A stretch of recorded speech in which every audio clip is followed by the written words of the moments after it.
Download aplikasi Tarbiyah Sunnah di handphone Anda. Tersedia di Google Play dan App Store. Bismillahirrahmanirrahim. Assalamualaikum warahmatullahi wabarakatuh. Alhamdulillahilladzi arsala rasulahu bil huda wa dinil haqq liyudhhirahu 'ala ad-dini kullihi walau karihal musyrikun. Wa asyhadu an la ilaha illallah wahdahu la syarika lah iqraran bihi wa tauhidan. Wa asyhadu anna Muhammadan 'abduhu wa rasuluh sallallahu alaihi wa ala alihi wa ashabihi wa sallama tasliman mazida wa ba'd. Hadirin jamaah Masjid Pusdai Bandung, Jawa Barat yang Allah muliakan, juga para pendengar Radio Tarbiyah Sunnah Bandung dan radio-radio lain yang ikut gabung, para pemirsa beberapa stasiun TV dan para netizen. Alhamdulillah kita kembali berjumpa melanjutkan kajian tentang kiamat. Kita sedang berbicara tentang hisab. Salah satu bentuk hisab adalah pertanyaan di hari kiamat. Ada beberapa yang ditanyakan, dua yang sudah kita bahas. Pertama, kekufuran dan perbuatan syirik manusia. Yang kedua, amal yang mereka lakukan di dunia. Dua-duanya sudah dibahas. Masuk yang ketiga. Salah satu yang pasti akan ditanya di akhirat adalah tentang kenikmatan yang pernah dirasakan oleh manusia di dunia. Nikmatnya bukan satu dua jenis, tapi seluruh jenis nikmat. Dan itu pasti. Lahir ataupun batin. Nikmat makan, nikmat tidur, nikmat minum, nikmat istirahat. Bahkan juga nikmat kesehatan, nikmat kesenangan, kegembiraan, dan kebaikan, baik nikmat dari nikmat-nikmat yang pokok ataupun yang masuknya kamaliyat. Kamaliyat itu kenikmatan yang lahir dari kebutuhan tersier atau sekunder, tersier, dan seterusnya. Bukan dari kebutuhan pokok. Allah berfirman di dalam Al-Quran surah At-Takatsur ayat yang ke-8, "Tsumma latus'alunna yawma idzin 'anin na'im." Kemudian pasti kalian akan ditanya. Kepastiannya diterangkan dengan dua bentuk penekanan. Adanya huruf lam taukid, dibaca pendek latus alunna. Asalnya tus alu untuk mufrad, untuk jamak tus aluna. Masuk huruf lam pendek latus aluna. Kemudian masuk lagi huruf nun di akhirnya. Disebut nun taukid tsaqilah. Nun taukid maknanya memastikan, menekankan. Karena ini jamak, maka huruf akhirnya, huruf lamnya didhammahkan latus alunna. Karena ada lam dan nun yang dua-duanya itu memastikan, menekankan, maka kepastian akan ditanya itu sesuatu yang sangat ditekankan. Tsumma latus'alunna. Kemudian kalian pasti akan ditanya, yauma idzin, pada hari itu, maksudnya hari kiamat, anin na'im. Anin na'im ada huruf alif lam disebut lil istighraq. Artinya seluruh jenis kenikmatan. lahir ataupun batin, nikmat materi ataupun nikmat immateri, semuanya itu akan ditanya. Berkata Imam Ibnu Katsir rahimahullah ketika menafsirkan ayat ini. Kata beliau, yakni bin na'im syab'ul butun wa baridul ma wa dhilalul masakin wa i'tidalul khalqi wa ladzatun naum. Yang dimaksud dengan semua kenikmatan mencakup kenyangnya perut, segarnya dingin, segarnya air yang dingin ketika gerah, panas, kehausan di tengah siang hari bolong, minum air es. Termasuk teduhnya tempat tinggal, nyamannya tinggal, dan termasuk normalnya bentuk tubuh kita. Termasuk kelezatan ketika tidur. Berkata Sa'id bin Jubair, hatta an syurbatil asl, sampai ketika minum madu pun itu kenikmatan meminum madu akan jadi bahan pertanyaan. Berkata Mujahid, an kulli ladzatin min ladzatid dunya, akan ditanya dari seluruh kelezatan dunia, apapun yang namanya enak dan lezat, itu semua akan ditanya. Apa maksud ditanya? Nanti diterangkan di akhir. Berkata Imam Hasan al-Basri, minan na'imil ghada wal asya, termasuk nikmatnya makan siang dan makan malam. Kenapa tidak disebut makan pagi atau sarapan? Karena sarapan itu sesuatu yang pasti, mesti dilakukan oleh semua orang dan kenikmatannya tak perlu lagi dibicarakan. Makan siang, makan malam, banyak orang yang meninggalkannya. Nah, tapi jelas yang makan pagi, makan siang, makan malam. Berkata Abul Qilabah, minan na'im aklus saman wal asal wal khubz an-naqi. Termasuk kenikmatan makan minyak samin atau madu atau roti dengan kualitas terbaik. Berkata Ibnu Abbas, an-na'im sihhatul abdan wal asma wal absar. Yang dimaksud kenikmatan yang akan ditanya mencakup sehatnya badan, normalnya pendengaran dan juga penglihatan. Sehatnya badan, penglihatan dan pendengaran seringkali dianggap hal biasa dan bukan nikmat. Baru terasa itu nikmat bila tiga-tiganya dicabut.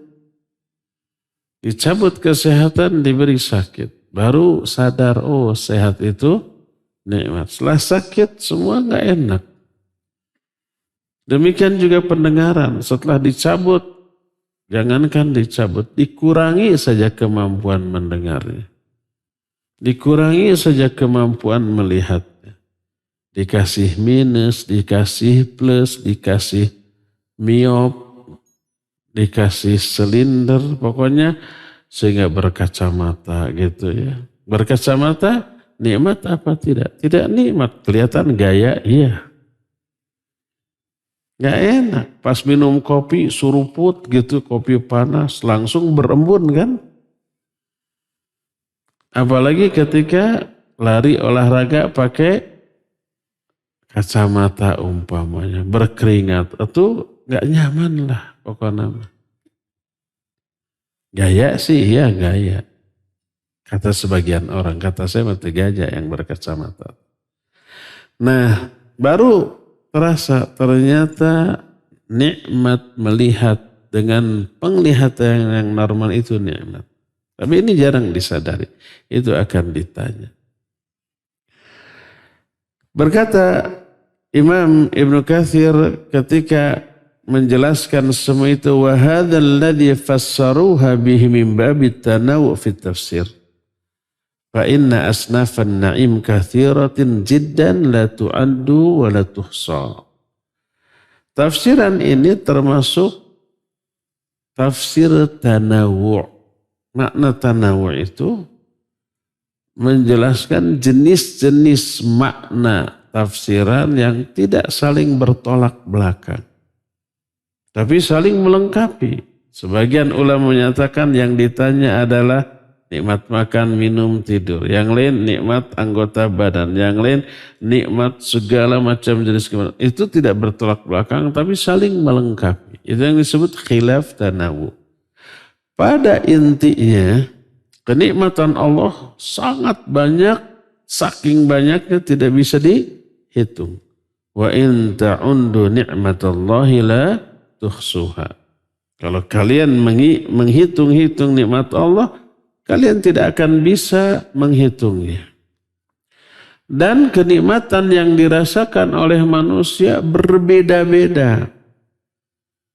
Tapi yang pasti semua dapat kenikmatan. Termasuk orang yang paling miskin, paling sengsara, dikasih kenikmatan yang tidak diberikan kepada orang kaya. Coba orang-orang fakir, orang miskin, homeless gitu, gelandangan yang gak punya rumah, tidur di atas trotoar yang kotor, kasar, hiruk pikuk, tibra itu. Yang itu merupakan kenikmatan yang tidak Allah berikan kepada orang kaya. Orang kaya tidur di atas kasur yang empuk. Kamar sangat nyaman, ber-AC gitu ya. Wangi, bersih, putih, belum tentu bisa tidur. Mereka terkena insomnia. Baru bisa tidurnya kalau minum obat tidur. Dicabut nikmat tidur. Makan. Orang fakir miskin mah cuma nyocol sambal goang hungkul. Sambal goang itu cuma cengek di uyahan. Kalau mau wangi pakai cikur meesan digerus. Itu sambal goang.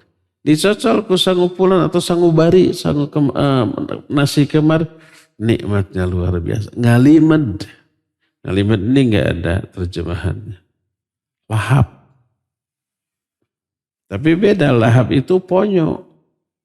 Bukan nama rumah makan. Ponyo itu lahap. Tapi ngalimed beda lagi. Lebih mendalam. Itu ya. Bisa nambah sababoko habis. Orang kaya mah coba makannya apa steak dikeret pakai kiri lagi. Sakegel 2 gigel sudah kelihatan gak nih. Jadi orang miskin apakah akan dihisab atas kenikmatan yang mereka rasakan? Iya.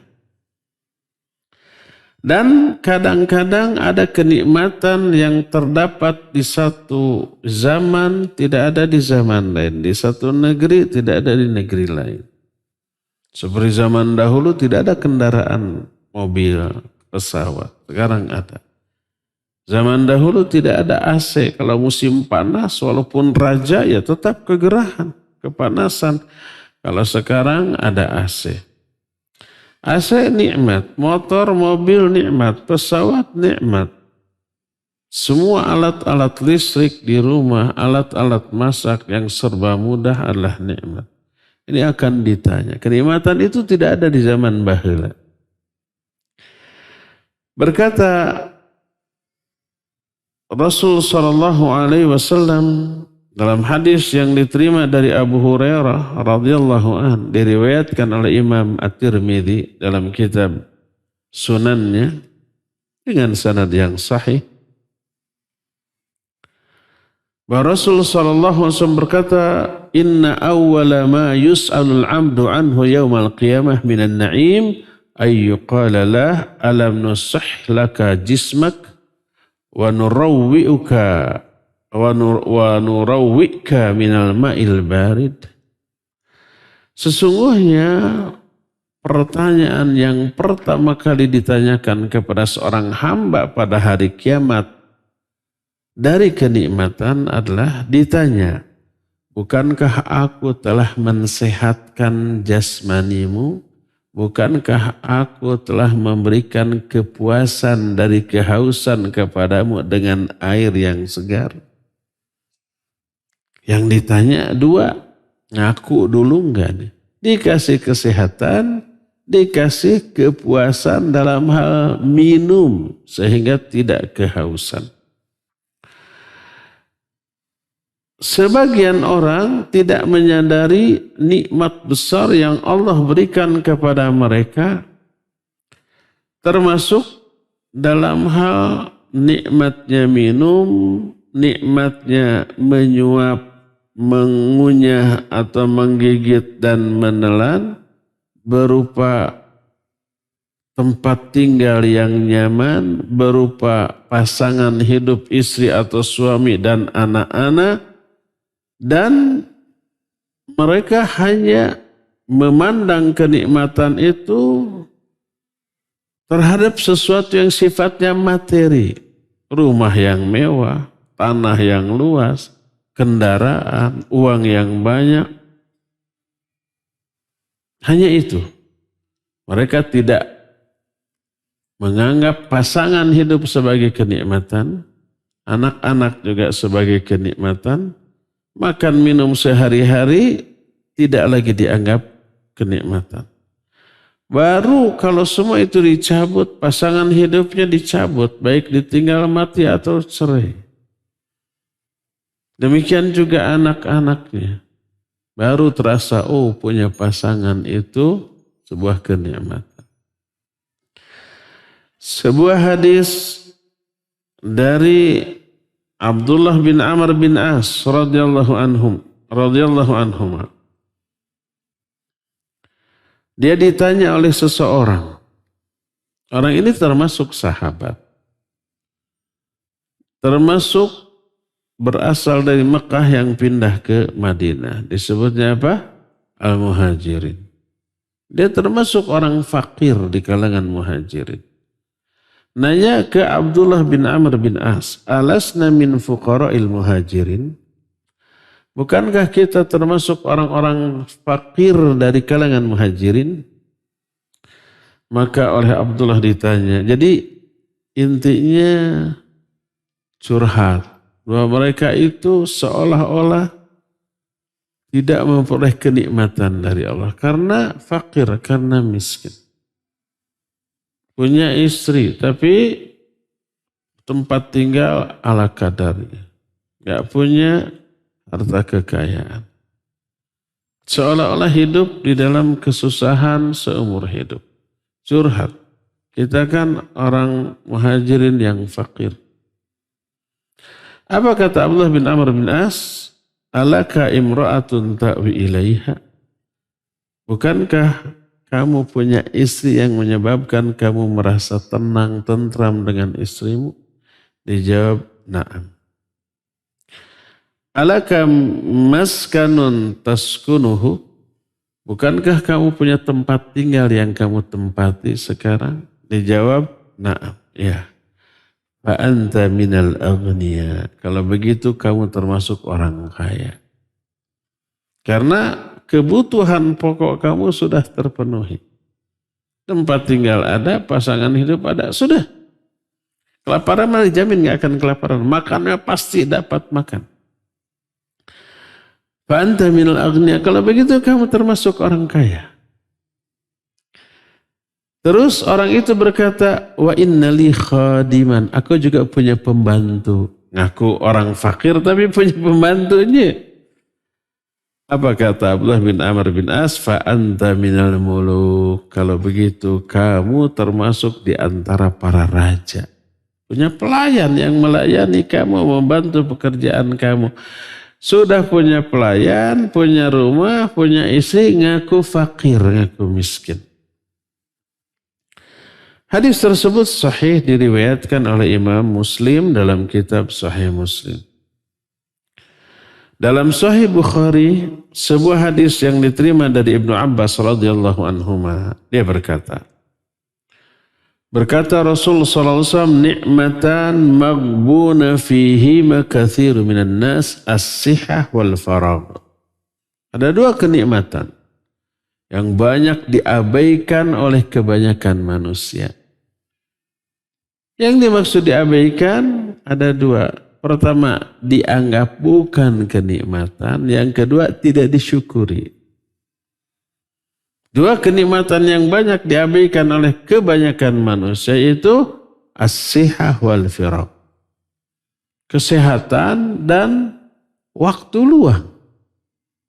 Waktu yang rileks, yang santai itu kenikmatan luar biasa. Sehat juga begitu. Baik sehat ataupun waktu luang kan tidak dianggap sebagai kenikmatannya. Biasa aja.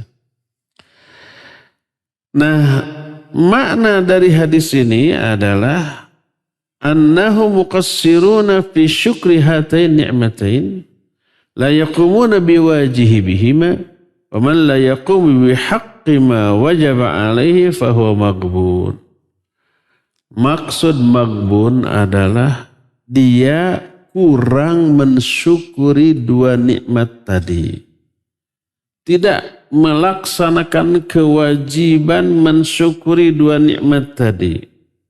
Siapa orang yang tidak menunaikan kewajiban mensyukuri dua nikmat tadi, dia maghbun. Dia dianggap mengabaikan dua nikmat tersebut. Bagaimana cara memanfaatkan kesehatan dan waktu luang? Pertama, kalau kesehatan, jaga. Jangan dibiarkan atau disengaja kesehatan itu hilang. Ada yang disengaja, ada. Umpama dengan mengkonsumsi makanan semau dia. Asal enak di mulut, walau nggak enak di perut. Kan gitu ya. Semua jenis kejelekan dimakan. Kejelekan teh gorengan. Bala-bala. Cireng, cibai, cirambai, cilok, cilur. Pokoknya terbuat dari ASI itu, ASI itu banyak sekali jenisnya dan digoreng lagi. Enak di mulut, enak. Nggak enak di perut. Dan efeknya ke badan luar biasa. Duh punten kan udah dagang gorengan ya. Nah, jangan disengaja disakitkan. Hanya untuk memuaskan nafsu sebagian anggota badan kita, lidah dan mulut semata-mata. Kasihan perut, kasihan badan, mulut enak. Ingat, persaudaraan kasih sayang mukmin dengan mukmin itu seperti satu tubuh. Sebagian anggota badan sakit, demam semuanya. Khusus untuk makanan, tubuh juga egois. Hanya menomorsatukan kepentingan lidah dan mulut. Asal ini enak, perut sudah teriak-teriak, sudah atuh, sudah keengap, sudah kemerkaan. Badan sudah teriak, sudah ini badan sudah berat, sudah susah bergerak, susah nafas, sudah jalan naik tangga, sudah ripuh gitu kan. Tapi demi kesenangan mulut tetap saja. Jaga kesehatan dengan cara tidak dibiarkan terjangkiti penyakit.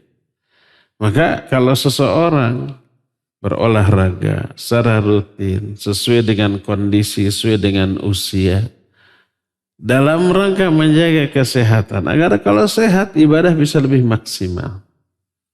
Bisa tetap saum sunnat, bisa tetap bangun malam untuk tahajud, bisa membaca Al-Quran dalam jangka waktu yang lama dan sering, bisa membaca buku tanpa ngantuk gitu ya. Untuk kepentingan semua itu olahraga dia. Untuk memaksimalkan ibadah, satu lagi mah latihan lari untuk ya biar larinya cepat. Kalau maling ketahuan dia cepat. Dua-duanya ibadahnya bareng di tempat yang sama, di waktu yang sama, jenis olahraga yang sama. Yang satu mah ibadah, yang satu maksiat.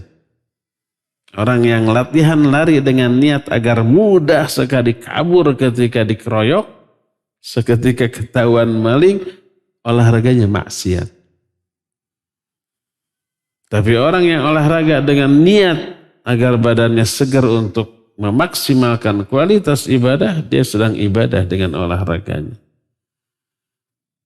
Kalau orang yang tidak sehat, banyak kolesterol, banyak penyumbatan gitu ya, badannya keberatan, baca apapun ngantuk. Baru 1 menit 2 menit sudah berat. Baca Al-Quran baru setengah halaman sudah ngantuk. Baca buku ngantuk. Duduk di kajian nyarande di natihan. Dibrak gitu ya. Jadi kata Rasul Shallallahu Alaihi Wasallam ketika beliau menjelaskan nikmat kesehatan itu banyak diabaikan. Pertama, syukuri kesehatan dengan cara dijaga. Jangan sampai dibiarkan terkena sakit. Jangan sampai mager dan PW. Ini yang menyebabkan Nabi SAW mengajarkan doa. Allahumma inni a'udzubika minal hammi wal hazan wal azzi wal kasal. Ya Allah, aku berlindung kepada Engkau dari ham dan hazan, resah dan gelisah. Minal kasali, minal jubni wal kasal. Dari kepengecutan dan kemalasan. Ini menunjukkan buruk. Sampai Nabi SAW berlindung kepada Allah dari hal itu. Malas bergerak. Habis sholat subuh tidur. Dijamin liur. Ya. Itu tidak menjaga kesehatan. Nanti akan ditanya. Jadi yang dimaksud 2 kenikmatan yang banyak diabaikan orang. Artinya tidak menjaga kesehatan itu. Ya, pertama itu. Yang kedua, tidak menggunakan kesehatan tersebut untuk memaksimalkan ibadah. Dalam hadis yang diriwayatkan oleh Imam Ahmad dalam kitab Musnadnya, dan hadis ini sanadnya sahih. Sebagaimana diterangkan dalam kitab Mishkatul Masabih, berkata Rasul sallallahu alaihi wasallam, la ba'sa bil ghina liman ittaqallaha azza wa jalla. Was-sihah liman ittaqallaha khairum minal ghina. Wa taibun nafsi minan na'im. Tidak apa-apa kaya bagi orang yang bertakwa kepada Allah.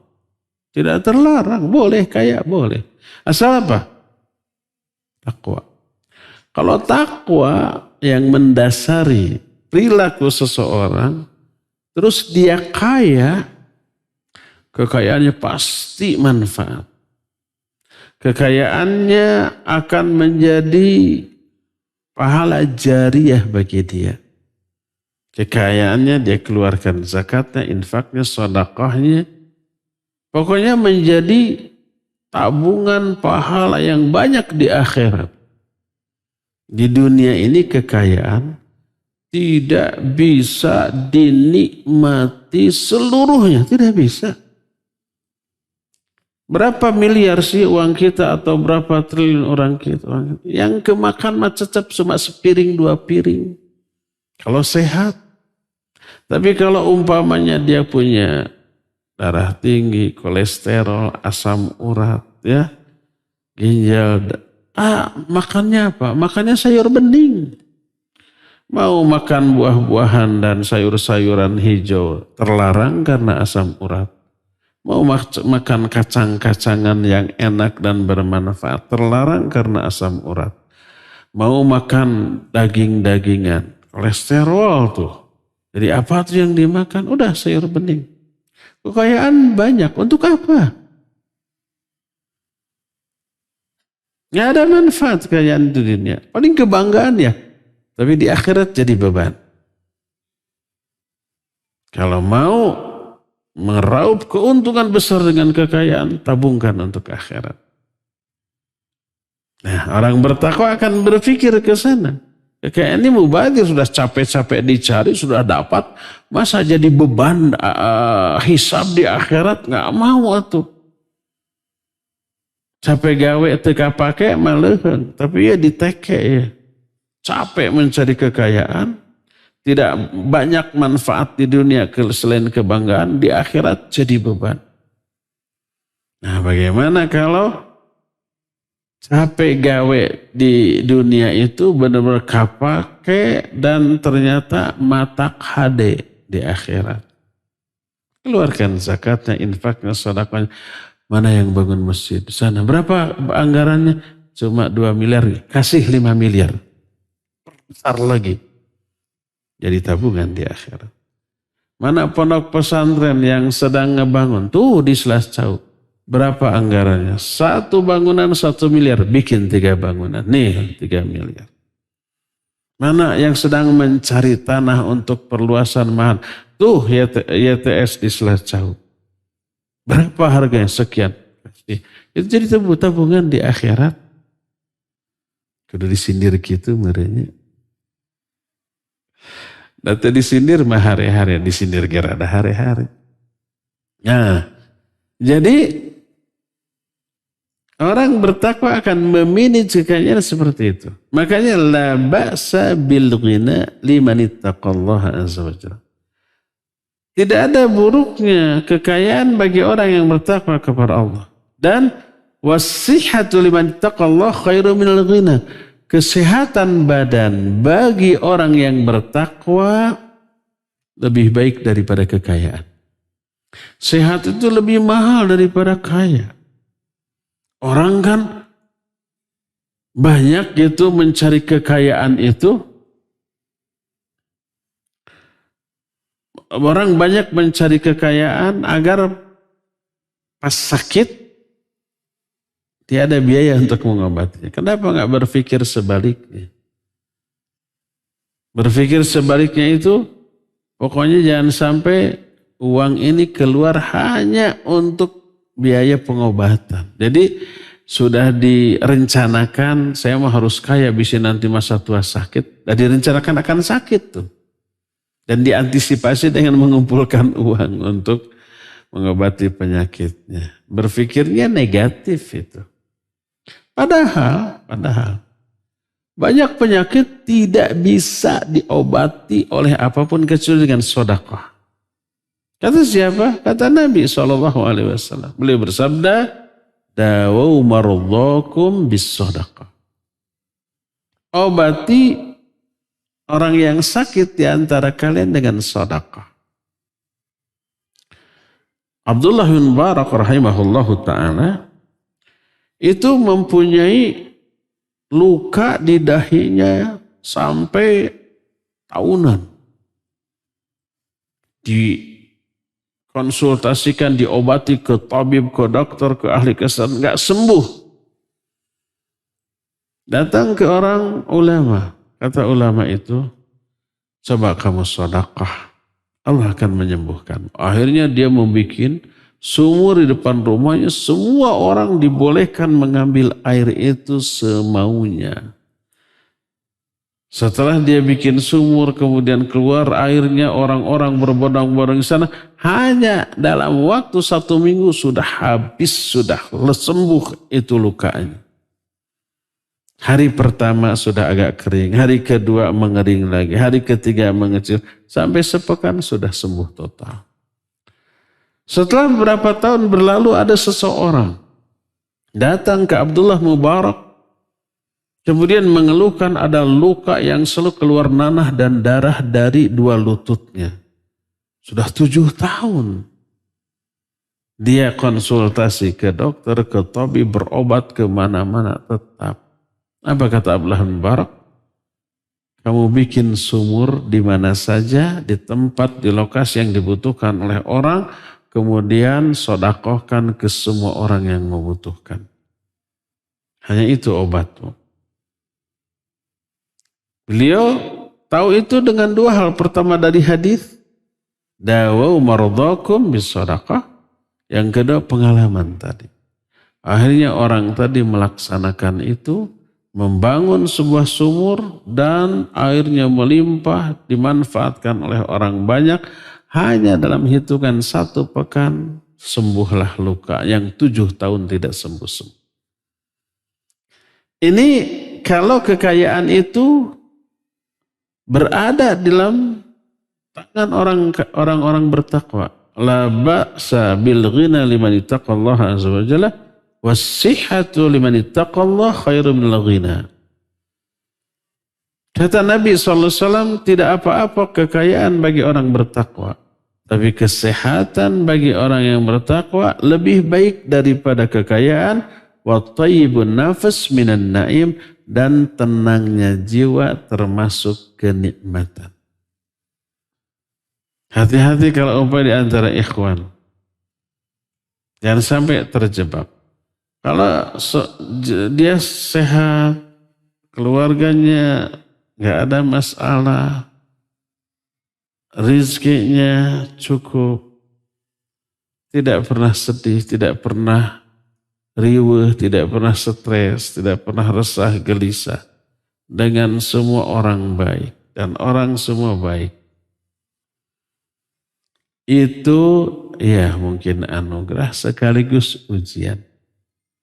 Kelak akan ditanya, disyukuri apa tidak. Makanya Nabi SAW menyatakan, wa taibun nafas minan na'im. Kenyamanan hati, ketenangan jiwa termasuk kenikmatan yang kelak akan ditanya. Thumma latus'alunna yawma idzin anin na'im. Bahkan dalam hadis sahih riwayat Imam Muslim diterima dari Abu Hurairah radhiyallahu an, disebutkan yalqa ar-rabbul amda fayaqul ayful alam ukrimka wa usawidka wa uzawijka wa askhara lakal khailu wal ibl wa adharuka tar'as wa tarba'.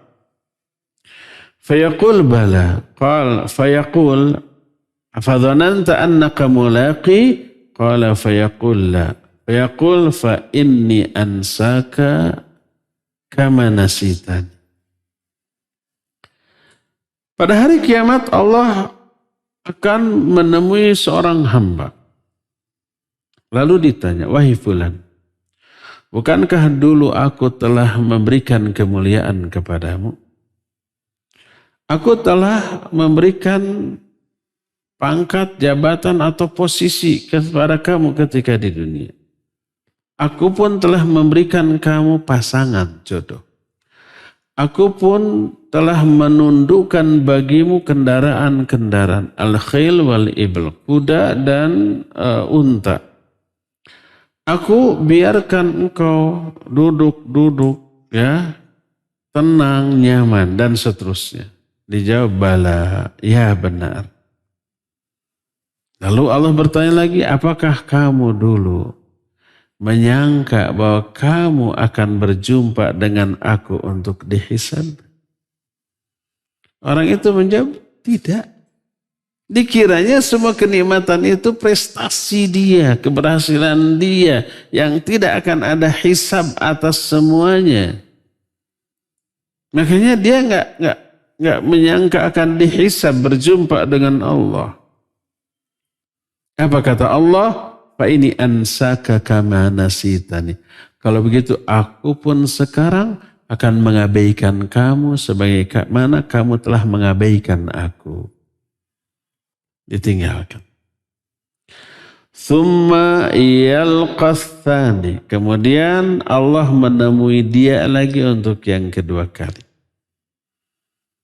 Lalu ditanya dengan pertanyaan yang sama, wahai fulan, bukankah aku dulu telah memuliakanmu, memberi kamu posisi, memberi kamu jodoh, menundukkan binatang untuk kamu, kamu dibiarkan sehat, nikmat, dan seterusnya? Dia menjawab, iya, saya ngaku. Apakah kamu menyangka kamu akan berjumpa dengan aku untuk dihisab? Dia menjawab, tidak. Kalau begitu aku akan mengabaikan kamu sebagaimana kamu pun mengabaikan aku. Ditinggalkan lagi. 2 kali. Ketiga kalinya Allah menemui lagi. Kata orang Sunda, mista maja utama. Dikasih kesempatan 3 kali orang. Kesempatan pertama disebut mista, kedua maja, ketiga utama. Apa artinya? Nggak tahu saya juga. Ketiga kali ditanya dengan pertanyaan yang sama. Tapi jawabannya sekarang berbeda. Dia menjawab, Rabbi ya Rabbi amantu bika wa bi kitabika wa bi rusulika wa salaitu wa sumtu wa tasaddaqtu wa yuthni bi khairi mastata'. Ya Allah, semua kenikmatanmu dulu aku pakai untuk beriman kepadamu, beriman kepada kitabmu, beriman kepada rasul-rasulmu. Aku sholat, aku saum, aku sedekah. Dia memuji dirinya dengan semaksimal pujian yang dia bisa. Tadi mah di 2 pertemuan pertama jujur dia. Tapi yang ketiga ini bohong. Dan kebohongannya dalam bentuk memuji dirinya. Apakah ini berbohong demi kebaikan? Iya, berbohong demi kebaikan diri sendiri. Boleh enggak? Enggak boleh. Semua orang yang berbohong pasti punya alasan untuk kebaikan. Kebaikan siapa? Kebaikan diri semaling gitu, kena. Kamu maling enggak? Enggak. Bohong enggak? Bohong. Kenapa berbohong? Untuk kebaikan diri sendiri. Bisi babak belur gitu. Apa kata Allah Azza wa Jalla? Al-an nab'athu alaika syahidan alaik. Oke, enggak masalah. Sekarang kita datangkan saksi atas ucapan. Wa yatafakkaru fi nafsi man dha yashhadu alayya. Dia mikir, siapa yang akan menjadi saksi atas perbuatannya ketika di dunia dahulu? Wa yakhtimullahu ala fihi. Allah kemudian mengunci mulutnya. Wa yuqalu li fakhidhi wa lahmi wa idhamihi. Lalu Allah berfirman kepada pahanya, dagingnya dan tulangnya, in antiqi, berbicaralah kamu. Lalu pahanya, dagingnya, tulangnya, semuanya berbicara, memberikan kesaksian atas apa yang mereka amalkan. Akhirnya orang itu nggak bisa mungkir tentang dosa-dosanya. Siapa orang itu? Wadzalikal munafiqul ladzi yaskhutullahu alaihi. Itulah orang munafik yang Allah murkai. Hadis ini sahih riwayat Imam Muslim. Orang munafik jangankan kepada manusia, Allah pun dibohongi. Dikiranya Allah bisa ditipu, dibohongi. Yukhadi'unallaha wa huwa khadi'uhum. Orang munafik bermaksud menipu Allah. Dan Allah kelak akan membalas tipuan mereka. Jadi semuanya itu akan menjadi bahan pertanyaan di akhirat. Seluruh jenis kenikmatan. Bahkan kenikmatan yang jarang disebut atau tidak terpintas dalam pikiran kita. Padahal itu sebuah kenikmatan, tetap kelak akan ditanya. Apa yang dimaksud ditanya tentang segala kenikmatan? Berkata mu'alif, was-su'alu 'anin na'im su'alun an syukril 'abdi lima an'amallahu bihi 'alaihi. Fa idza syakara faqad adda haqqan ni'mah wa in aba wa kafara aghdaba 'alaihi Allah. Yang dimaksud pertanyaan tentang semua nikmat adalah bertanya tentang syukur sang hamba terhadap nikmat yang Allah berikan kepada orang itu. Disyukuri apa tidak? Atau kufur? Kalau dia sudah mensyukuri nikmat itu berarti dia sudah menunaikan hak nikmat tersebut. Kalau tidak, bahkan dia kufur, Allah akan murka dan memberikan azab kepada orang tersebut. Dalam salah satu hadis berkata Rasul sallallahu alaihi wasallam, hadis ini sahih riwayat Imam Muslim, diterima dari Anas radhiyallahu an. Rasul sallallahu alaihi wasallam bersabda, "Innallaha la yardu 'anil 'abdi ay ya'kula al-akalah fayahmaduhu 'alaiha aw yashrabu syurbah fayahmaduhu 'alaiha." Sesungguhnya Allah benar-benar ridha terhadap seseorang yang makan satu makanan lalu hamdalah atas makanan itu. Atau dia minum satu minum lalu hamdalah. Jangan lupa bismillah di awal. Pakai tangan kanan baik makan ataupun minum. Hamdalah di akhir dan berdoa. Kata Rasulullah SAW, man akala. Siapa orang yang makan? Thumma qal. Kemudian dia berkata, alhamdulillahilladzi at'amani hadha wa razaqanihi min ghairi haulin minni wala quwwah. Lalu dia baca doa ini, alhamdulillahilladzi at'amani hadha. Segala puji bagi Allah yang telah memberikan kenikmatan kepadaku dengan kenikmatan ini. Wa razaqanihi, dan telah memberi rizki kepadaku dengan rizki ini. Min ghairi haulin minni wala quwwah, tanpa daya dan upaya dariku. Itu rizki itu murni pemberian Allah. Allah sudah mengatur sampainya rizki itu dengan cara yang Allah kehendaki. Dengan cara masak sendiri, diberi uang untuk beli makanan. Dengan cara dikirim orang, dengan cara ditraktir orang, dengan cara dihadiahi orang. Caranya Allah yang atur. Tapi yang jelas itu rizkinya. Maka siapa orang yang setelah makan dia berdoa, alhamdulillahilladzi at'amani hadza wa razaqanihi min ghairi haulin minni wala quwwah, maka ghufira lahu ma taqaddama min dhanbi, akan diampuni semua dosanya yang telah lalu. Kenapa? Karena dia sudah dianggap mensyukuri nikmat makanan. Hadis itu sahih diriwayatkan oleh Imam Abu Daud dalam kitab Sunan Abu Daud. Nah, itu yang sahih. Adapun doa makan setelah makan, alhamdulillahilladzi at'amana wa saqana wa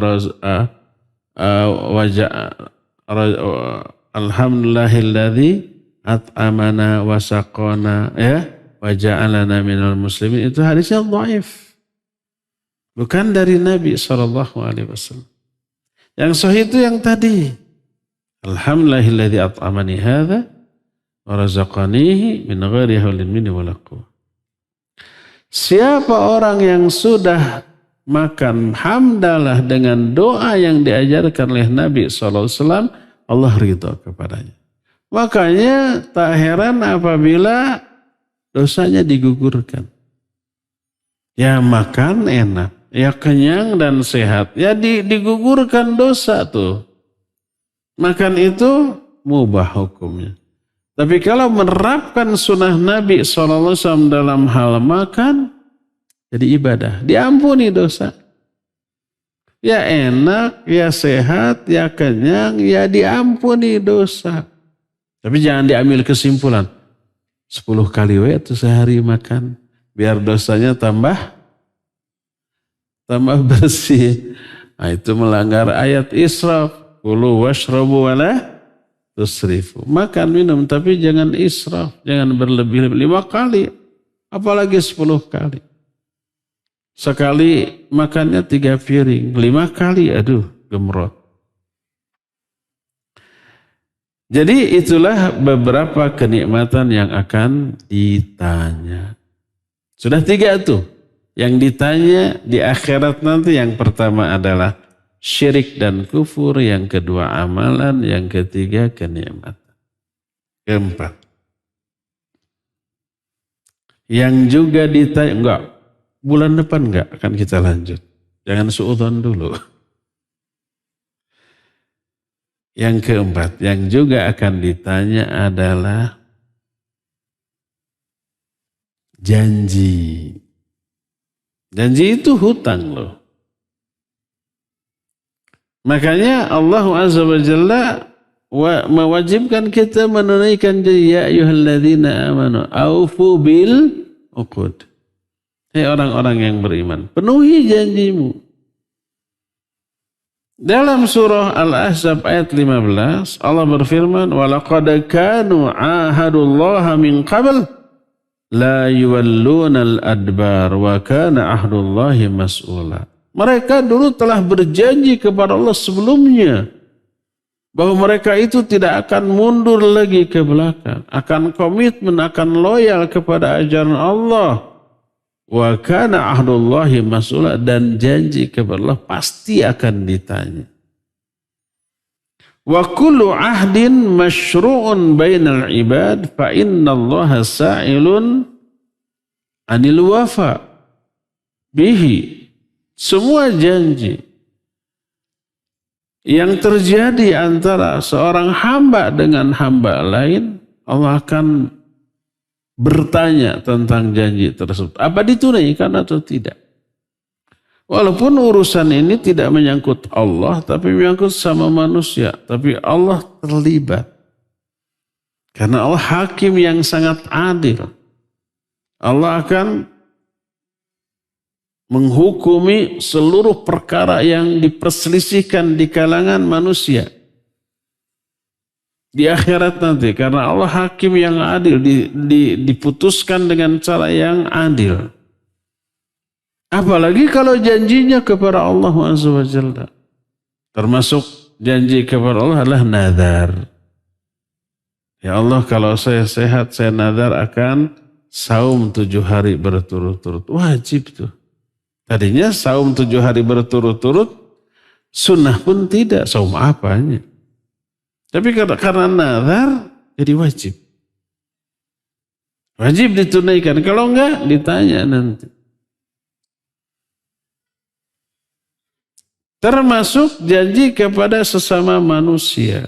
Allah akan tanya seperti Al-Quran surah Al-Isra 34. Wa aufu bil ahdi innal ahda kana mas'ula. Penuhi janji-janjimu. Karena semua janji itu akan ditanya. Kalau ternyata janji itu tidak dipenuhi karena ada uzur syar'i, tetap ditanya, kenapa tidak kamu penuhi? Sebab saya ada uzur. Dimaafkan. Umpamanya janji ketemu ya di Pusdai ya, jam 8 sebelum ngaji ya. Siap. Besoknya sampai bubaran ngaji nggak ada. Kenapa? Sakit ternyata. Mencret wae. Jadi nggak bisa jauh-jauh dari WC. Baru aja beres dari WC, baru pakai pakaian, mau keluar, ngulas lagi, balik lagi. Bahaya nih kalau terus ke Pusdai. Ada uzur itu Maya. Jangankan janji kepada manusia, sholat fardu berjamaah wajib di masjid, kalau sakit begitu ya dimaafkan. Sholat di rumah. Jadi wajib dipenuhi janji ke orang. Kalau tidak dipenuhi ditanya ada uzur enggak? Kalau ada uzur ma'fu, dimaafkan. Kalau tidak ada uzur maka itu akan menjadi hal yang memberatkan. Inilah yang keempat. Kelima. Bulan depan enggak, sekarang juga. Sebentar lagi kok. Dan ini poin terakhir dari pertanyaan di alam mahsyar.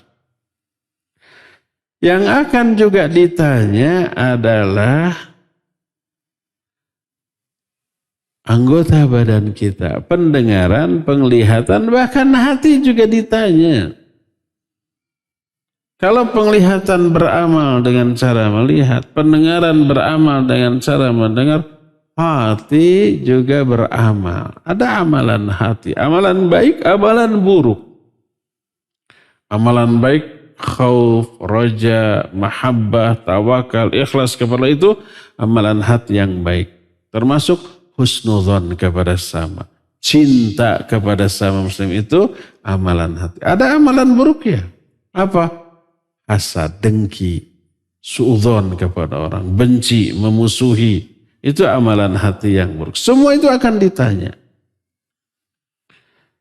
Allah berfirman dalam Al-Quran di antara dalam surah Al-Isra 36, "Wala taqfu ma laysa laka bihi ilmun, inna sam'a wal basara wal fuad, kullu ulaika kana anhu mas'ula." Ayat ini seringkali disalahartikan dan disalahpahami serta salah dalam penerapan. Seringnya kita mendengar wala taqfu ma laysa laka bi ilmun diartikan jangan kamu ikuti sesuatu yang kamu tidak tahu tentang ilmunya, gitu ya. Ini salah. Karena salah arti, salah paham, salah penerapan. Apa salah artinya? Salah pahamnya, salah penerapan, nggak boleh taklid, harus ijtihad. Orang bodoh ijtihad atau kabayang hasil ijtihadnya. Ayatnya lafaznya bukan wala tattabi' ma laisa laka bi'ilmun, jangan kamu ikuti, bukan, tapi wala taqfu. Taqfu itu berasal dari kata apa sih? Fi'il madhi, ini kan taqfu itu fi'il mudhari yang kemasukan huruf lam nahi, jadi la taqfu. Asalnya dari kata waqafa. Waqafa ya, artinya berdiri atau bersikap. Sikap seorang muslim terhadap saudaranya. Apa bahasa Arabnya? Mauqiful muslim an akhihi umpamanya. Mauqif itu sikap. Waqafa itu bersikap.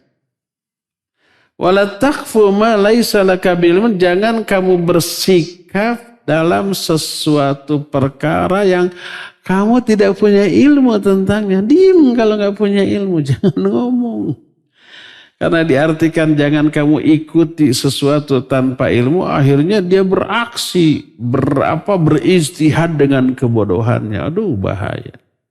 Jangankan dalam hal dunia, dalam hal akhirat, dalam hal agama, dalam hal dunia pun kalau orang bodoh tentang satu perkara dunia lalu ijtihad, bahaya. Umpamanya nih, kita sakit, kita bukan dokter dan nggak tahu tentang masalah ilmu kesehatan.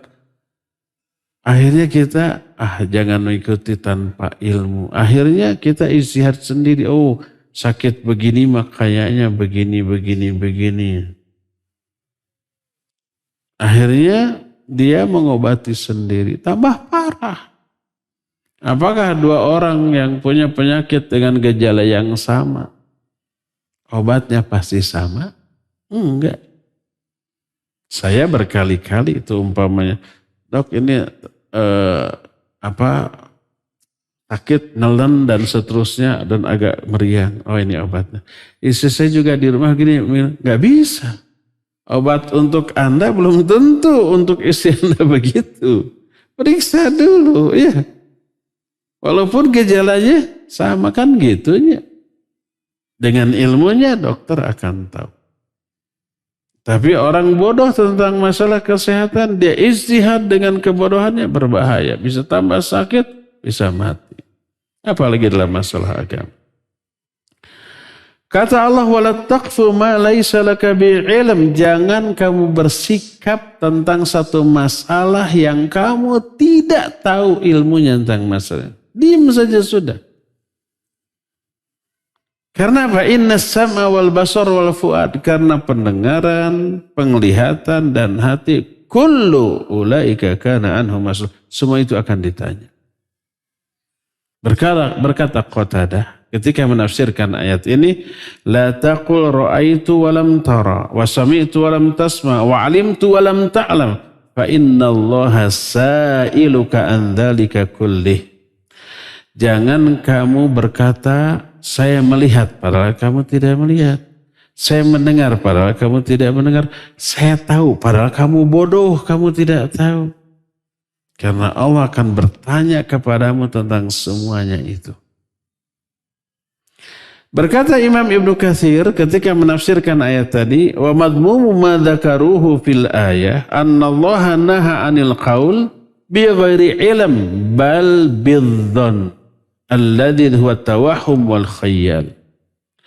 Kata Imam Ibnu Katsir, kandungan ayat ini adalah Allah melarang setiap orang berbicara tanpa ilmu. Bahkan hanya dhon saja jangan. Jadi ayat itu bahkan melarang kalau nggak punya ilmu, diem. Jangan sampai ayatnya, janganlah kamu ikuti sesuatu tanpa ilmu, jangan taklid, tapi ijtihad. Aduh, bahaya. Jadi bertolak belakang dengan isi ayat.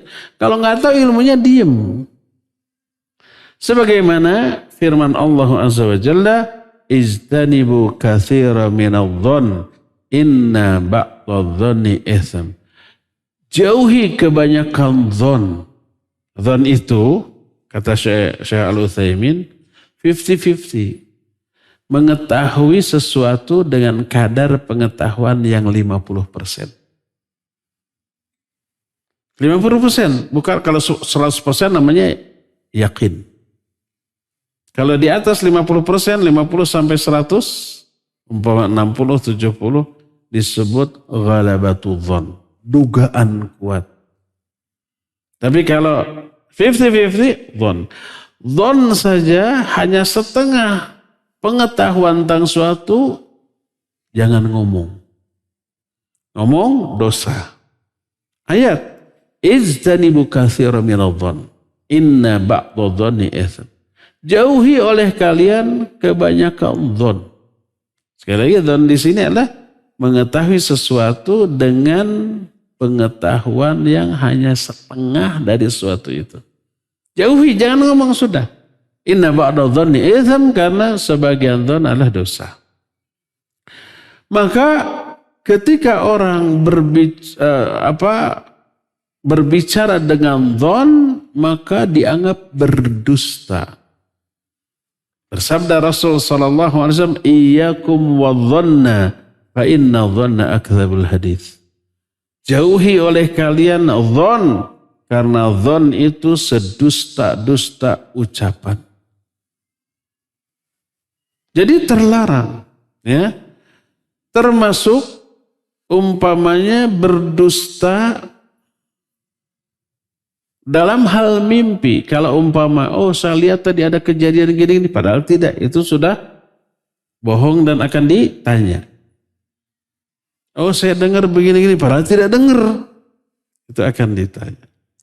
Termasuk mimpi. Oh mimpi begini, padahal tidak mimpi begitu.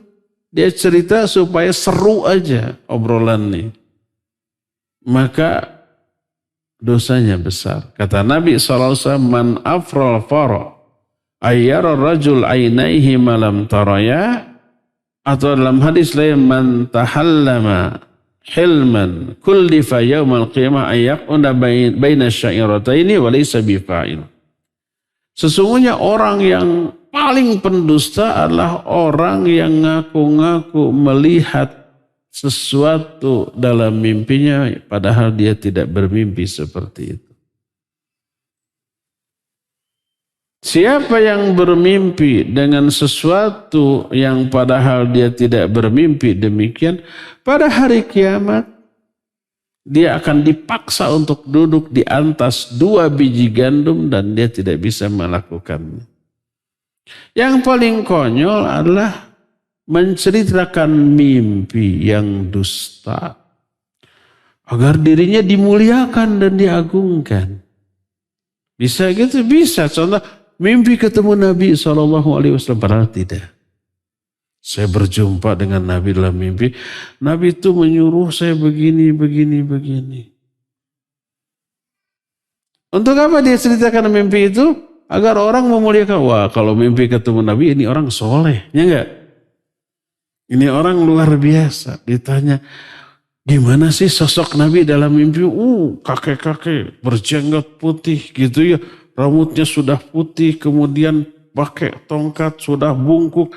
Bohong berarti. Sosok Nabi SAW sampai akhir hayatnya tidak begitu. Si rambutnya tetap hitam. Ubarnya tidak lebih dari 20 helai.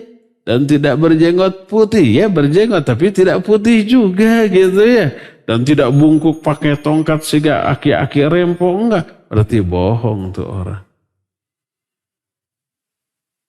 Jadi dia bermimpi ketemu Nabi SAW itu agar dimuliakan. Dianggap orang soleh. Yang paling parah adalah dari mimpi lahir syariat. Saya mimpi ketemu Nabi. Nabi mengatakan hadis ini sahih. Gak mungkin Nabi mengatakan hadis itu sahih. Sampai ada orang ditanya. Ya Kiai, bagaimana status hadis itu sahih atau tidak? Nanti malam saya akan tanya kepada Nabi dalam mimpi. Ada yang begitu, ada konyol tuh orang. Nggak tahu orang itu masih hidup apa enggak ya? Masih kalau nggak salah ya. Atau sudah meninggal. Besok saya akan jawab apakah hadis itu sahih atau tidak. Saya nanti malam akan nanya dulu kepada Nabi SAW dalam mimpi. Disangkanya mimpi itu bisa direncanakan. Kalau mimpi bisa direncanakan sesuai dengan keinginan kita, kita nggak akan pernah mimpi buruk. Ya enggak? Kita bakal mimpi jadi pengantin baru aja setiap malam. Mimpi yang menyenangkan saja sudah setiap malam. Kalau bisa direkayasa, direncanakan, oh bisa asal soleh. Bohong. Nggak bisa. Ya. Inilah 5 pertanyaan di alam mahsyar. Pertama syirik dan kufur. Kedua amal. Ketiga nikmat. Keempat janji. Dan yang kelima anggota badan kita. Cukup ya, sampai di sini saja dulu. Nanti di pertemuan yang akan datang kita akan menjelaskan amal yang pertama kali dihisab dari amal kita apa ya. Sekarang kita masuki dulu sesi tanya jawab wa sallallahu ala nabiyina Muhammadin wa ala alihi wa ashabihi wasallam. Afan Usan mau tanya, semakin kita hijrah untuk menjadi pribadi yang baik, ujian hidup pun bertambah. Apakah ini sebagai ujian atas kelalaian? Kelalaian tidak diuji tapi diazab. Yang diuji itu keimanan. Apakah itu sebagai ujian karena tambahnya iman? Iya. Makin tinggi iman makin berat ujian, iya. Sekolah aja, ujian untuk SD kelas 1. Berbeda dengan kelas 2, kelas 3, sampai kelas 6. Di SMP beda lagi. Di SMA lebih sulit lagi. Karena sudah perguruan tinggi, harus bikin paper, harus meresume buku, macam-macam. Dan kalau mau akhir harus bikin karya tulis, skripsi, diuji gitu oleh tim penguji gitu ya. Lebih berat lagi. Jadi semakin mencari ilmu syar'i yang Anda rasakan semakin berkuat ujian dan penyakit semakin banyak. Iya, tapi tetaplah istiqamah.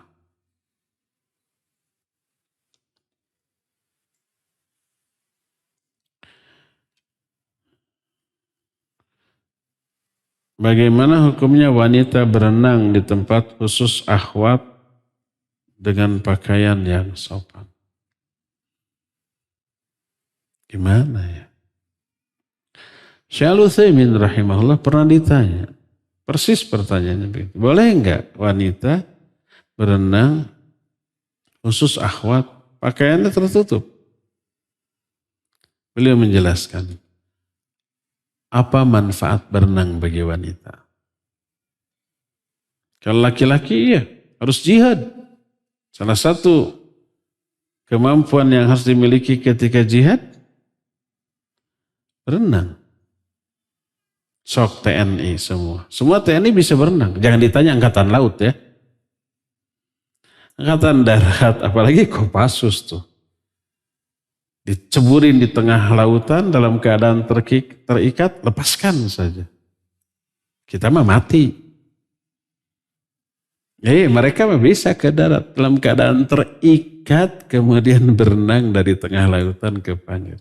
Yang macam-macam sama Kopassus loh. Semua TNI ya bisa. Untuk jihad.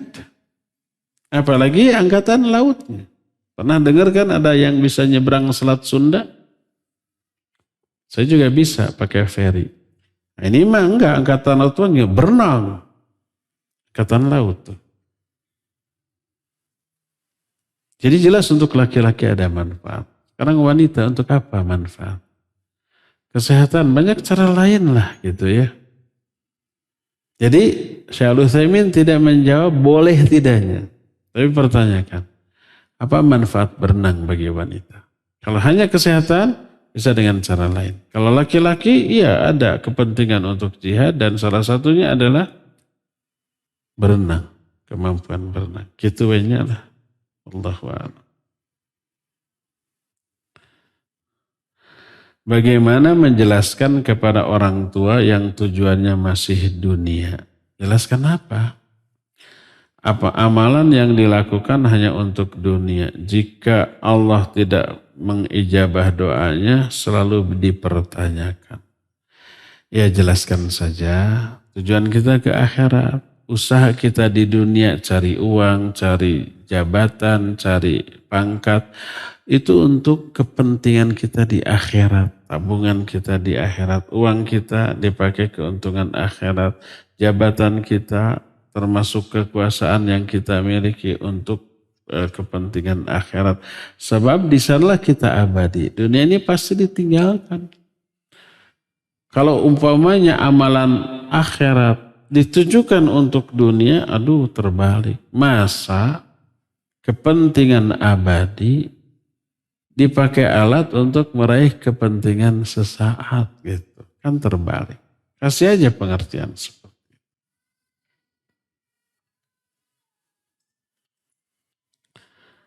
Saat ini saya sedang dalam kondisi sulit perekonomian. Kadang-kadang menjadikan saya malas untuk melayani suami. Oh ini akhwat nih. Rasanya saya seperti tidak ada hasrat berhubungan. Kebutuhan saya benar-benar tidak pernah tercukupi. Dari masalah sandang, pangan selalu merasa kurang. Merasa ya, buat cukup cuma merasa kurang. Tapi di satu sisi suami saya ini baik, insya Allah tidak pernah menyakiti saya. Nah itu syukuri itu akan ditanya. Apakah ini suatu bentuk kekufuran? Mohon nasihatnya Ustaz. Syukuri punya suami yang baik, sabar di dalam kesulitan yang sedang dialami. Ya, jadi kesulitan ekonomi karena suami sudah maksimal, tapi begitulah jatah rezeki yang Allah berikan. Bukan karena kemalasan. Suami sudah maksimal berupaya. Dikasihnya segitu, syukuri. Nikmati, ya. Maka kekurangan secara finansial tidak boleh. Ini tidak boleh nih. Menggugurkan kewajiban si istri untuk melayani suami. Tetap. Jangan malas-malas. Mungkin salah satu penyebab diseretkannya ekonomi keluarga itu karena sikap si istri yang tidak maksimal dalam melayani suami. Allah azab dalam bentuk apapun yang Allah kehendaki, termasuk dalam bentuk diseretkan ekonominya. Ya, doakan suami, layani supaya semangat. Akhirnya Allah akan memberikan balasan dalam bentuk apa yang bisa memenuhi kebutuhan kita. Karena kebutuhan suami juga terpenuhi oleh istrinya. Nanti Allah penuhi kebutuhan istrinya. Ada hubungan? Jelas ada. Allah pengatur seluruh kehidupan. Jangan malas lagi ya nanti ya. Harus rajin.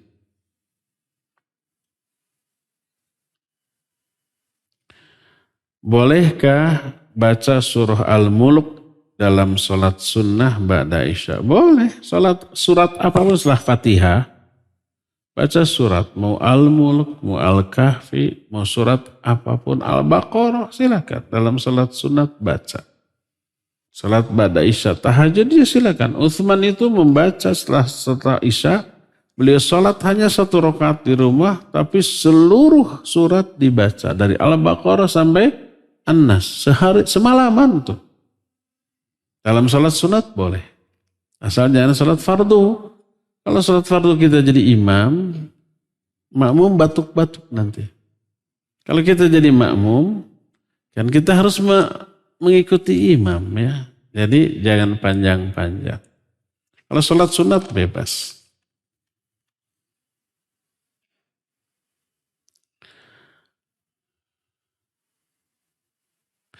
Anak menjadi pengurus DKM di masjid lingkungan anak. Dalam rangka sesuatunya nggak saya baca. DKM akan mengadakan tabligh akbar. Bagaimana sikap anak? Kalau umpah sesuatu tersebut secara syar'i terlarang ya jangan ikut campur.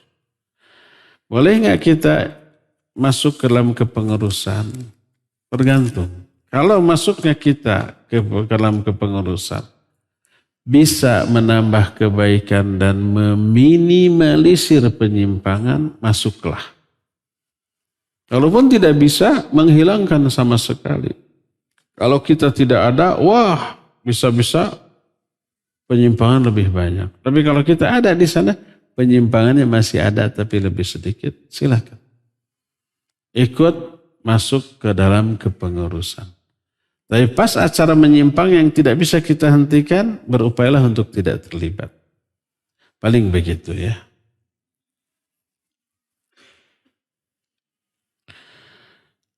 Terkait hadis riwayat Bukhari 3321 dan Muslim 2245. Ini di print ini, sudah sebulan yang lalu disiapkan. Seorang wanita pezina diampuni Allah. Dia melewati seekor anjing yang menjulurkan lidahnya di sisi sebuah sumur. Anjing ini hampir saja mati kehausan. Si wanita pelacur tersebut melepas sepatu dan dengan penutup kepalanya. Lalu dia mengambil air untuk anjing tersebut. Dengan sebab perbuatannya Allah mengampuni dia. Pertanyaan. Apakah seseorang masuk surga berdasarkan ridho atau kehendak Allah atau dari hisab yang berdasarkan dari amal-amalannya? Dua-duanya. Kalau hisabnya berarti lebih bagus, lebih banyak pahala daripada dosa, Allah pasti ridho. Tapi sebaliknya kalau umpama setelah ditimbang, dihisab, dosanya lebih banyak, Allah tidak ridho. Sampai orang itu dosanya lunas oleh azabnya. Disiksa dulu. Setelah lunas oleh azabnya, bersih, baru Allah ridho dan diangkat. Jadi mustahil orang itu beramal soleh, beriman, ya, menjauhi dosa, tobat dari dosa. Lalu Allah tidak ridho, nggak mungkin. Atau sebaliknya orang itu lebih banyak dosanya daripada pahalanya. Pahalanya sedikit, dosanya lebih banyak. Ternyata Allah ridho, mustahil, ya. Nggak adil dong Allah kalau umpamanya ahli ibadah tidak dipikir ridho, ahli maksiat dipikir ridho, tidak adil. Nggak mungkin. Ketidakadilan sesuatu yang mustahil bagi Allah. Ya. Jadi kalau seorang masuk surga, berdasarkan ridho Allah dan ridho Allah itu hasil dari hisab. Kalau hasil hisab baik, Allah pasti ridho. Ya. Terakhir, Ustaz, hati ana susah tergetar bila mendengar nama Allah Azza wa Jalla disebut. Bagaimana caranya agar bisa bergetar saat nama Allah disebut dan bagaimana agar ibadah terasa nikmat? Itu karena dosa. Dosa menyebabkan hati keras. Kerasnya hati menyebabkan tadi itu. Tidak bergetar ketika nama Allah disebut. Jadi surah Al-Anfal ayat 2, idza dzukirallahu wajilat qulubuhum wa idza tuliyat alaihim ayatuhu zadatsum imana wa ala rabbihim yatawakkal. Orang mukmin itu cirinya bila nama Allah disebut bergetar hatinya, bila dibacakan ayat bertambah keimanannya dan hanya kepada Allah mereka bertawakal. Kalau tidak bergetar ketika nama Allah disebut, tidak juga bertambah ketika mendengar ayat Allah, berarti kualitas imannya minim, di bawah standar. Kenapa? Karena dosa, karena maksiat. Apa yang harus dilakukan? Nah, ini berefek. Berefeknya apa? Ibadah tidak terasa lagi nikmat, hambar. Ini berkaitan.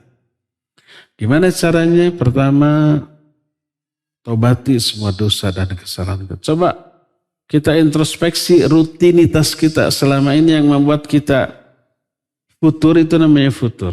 Yang membuat kita lemah iman, futur, sehingga keras hati, apa? Oh, ternyata rutinitas kita itu banyak lalai. Kurang diisi dengan ibadah dan amal soleh. Yang lalai-lalainya tobati. Berhenti dari kelalaian, isi dengan hal-hal yang bermanfaat. Ini yang pertama, tobati dosa. Yang kedua, belajar ilmu. Belajar terutama tauhid. Karena iman berbanding lurus dengan ilmu kita tentang tauhidullah. Semakin mendalam tauhid kita, pengenalan kita kepada Allah, iman semakin kuat.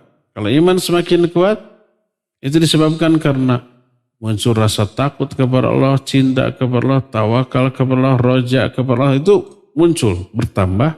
Nanti ketika nama Allah disebut, bisa bergetar. Ketika kalamnya dibacakan, kita bisa bertambah iman. Dan seterusnya begitu. Jadi ilmu. Yang ketiga, usaha kita ini adalah selain belajar ilmu, coba banyak-banyak berdoa kepada Allah. Agar Allah melunakkan hati kita. Agar Allah memberi hidayah kepada kita. Agar Allah tidak mencabut hidayah ini dari diri kita. Baca tuh banyak-banyak, Rabbana la tuzigh qulubana ba'da id hadaitana. Baca tuh banyak-banyak, Allahumma ya muqallibal qulub tsabbit qalbi ala dinik. Baca tuh banyak-banyak, Allahumma inni as'aluka fi'lal khairat wa tarkal munkarat wa hubbal masakin, dan seterusnya. Minta aja kepada Allah, ya. Keempat, bergaulah dengan orang-orang soleh, ahli ibadah, ahli ilmu, agar kita terbawa, dan jauhi pergaulan dengan orang-orang yang membawa pengaruh buruk. Yang buruk agamanya, buruk akhlaknya, jauhi. Bukan berarti dimusuhi, bukan.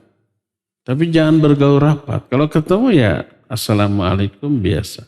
Ngobrol seperlunya, sudah berpisah. Tapi kepada orang soleh, orang berilmu, orang yang membawa kebaikan, bergaulah rapat. Kalau ketemu tidak hanya sekedar assalamualaikum cipika-cipiku, duduk ngobrol. Pelajari akhlak, ibadah dan tingkah lakunya. Ya, maka insya Allah itu akan membuat kita akan berubah, yang tadinya keras hati menjadi lunak hati, yang tadinya hambar ibadahnya menjadi bermakna. Cukup ya, sampai di sini. Insyaallah kita jumpa kembali sebulan yang akan datang. Subhanakallahum bihamdik, asyhadu an la ilaha illa anta, astaghfiruka wa atubu ilaik, walhamdulillahi rabbil alamin. Wassalamualaikum warahmatullahi wabarakatuh.